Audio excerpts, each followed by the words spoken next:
Introduction. I could never have imagined this would happen. That Hatchet would happen. Not like this.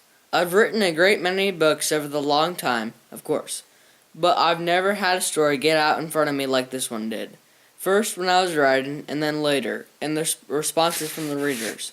I remember writing the book back when I was first running dogs, sitting in the kennel or in camp out on the trail at night with a headlamp.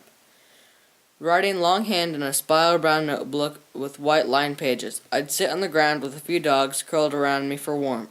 A dog would yip in its sleep, a far-off wolf would howl. The fire would crackle and pop, and my pen scratched across the page. I'd start by rereading what I'd written the night before, and I could not, for the life of me, remember having written those pages. I don't know if I was that tired from the 20 hours days or cold from the 30 below wind chills, or if the novel somehow just happened. But writing the book was always surprising to me. It was freezing cold and pitch black in the dead of winter in the northern Minnesota, but I was in the Canadian woods in the heart of summer. I'd look up from time to time, and one dog or another would be watching me, head cocked, curious. I'm writing about a boy and a hatchet.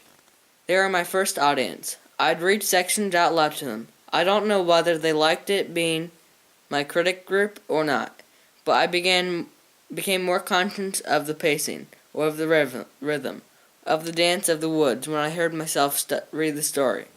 Dogs don't have great attention spans, so I wrote fast to keep them interested. I wrote like they ran, quick, deliberate, stark, simple, and pure.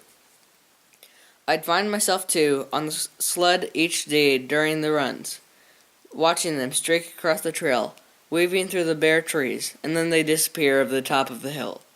When I was thinking of what this country would look like if without all the snow and ice, when the trees were green and the birds were calling, and then the sun was beating down from the bright summer sky, I was hungry most of the time, too.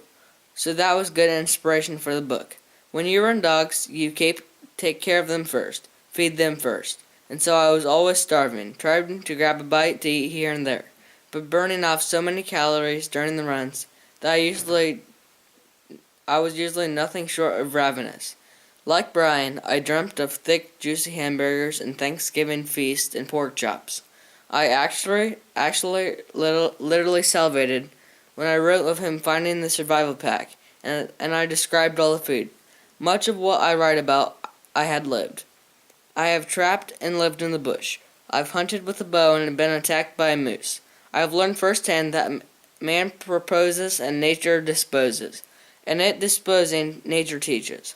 I always say that I write from life, personal inspection at 0 altitude. I have fun writing. I thought it was a good story. I liked Brian, but I had no idea that Hatchet would become. So much of her writing is like throwing a bottle with a message into the ocean.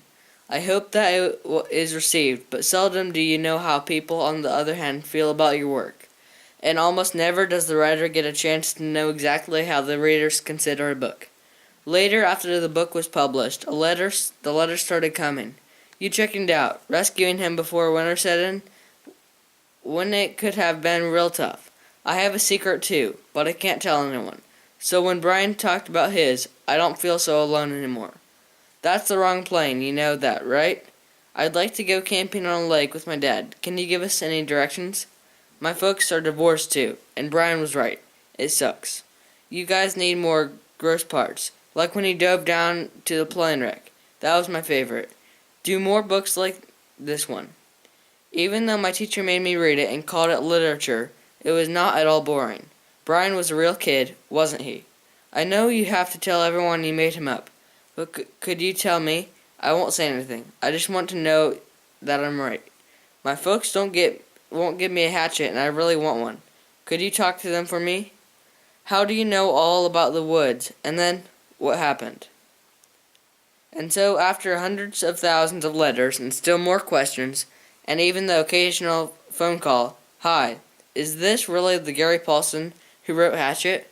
Because I have few questions I need answered. I went back to Brian. Sure, I had nothing left to tell about him, but readers seemed so convinced that there was more to be done with him.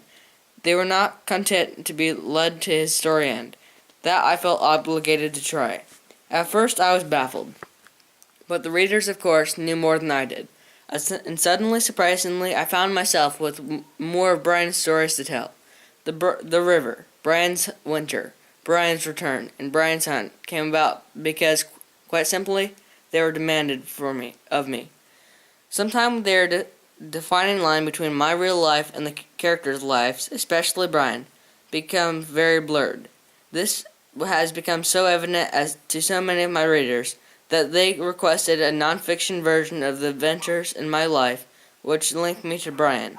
And so, Father Water, Mother Woods, and Guts is when I tried to explain my own life that gave me the knowledge that Brian discovered in the wilderness.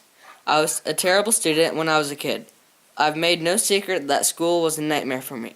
I failed the ninth grade and avoided reading until a kind librarian almost literally hurled a book at me.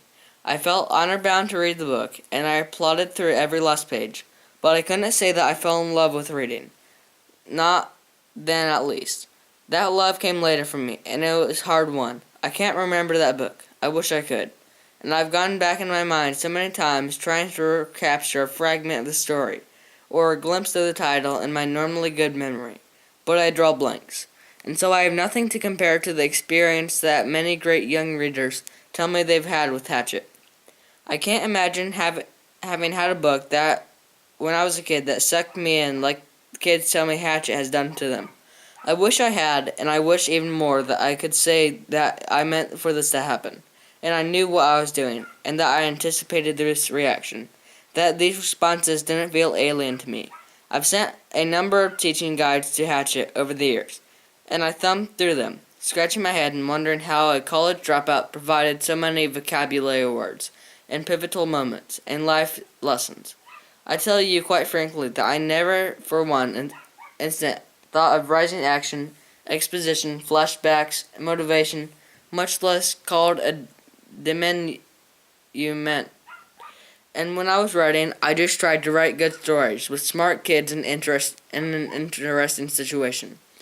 Everything else comes from the readers, and I'm grateful for the chance to have shared the experience of Brian Robinson with you for so many years. All I have ever wanted in my life is two things: to write and to have readers. It was and still is a wonder to me how writers and readers meet in the pages of the book. How books come from a part of a writer and a part of a reader, but the force behind it, and the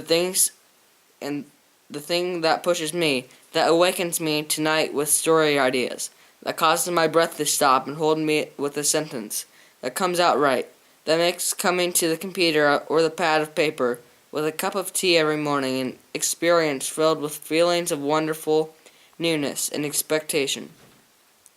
The engine that drives me to write is surely love. Writing is everything to me. I have loved writing for a long time now, well over 30 years, and yet I come to love it with more each book. With each passing year, the way a story stands, the rhythms of the words, the way a book can move. When it works, the hair on my back and my neck still raises up, and I get a chill up and down my spine.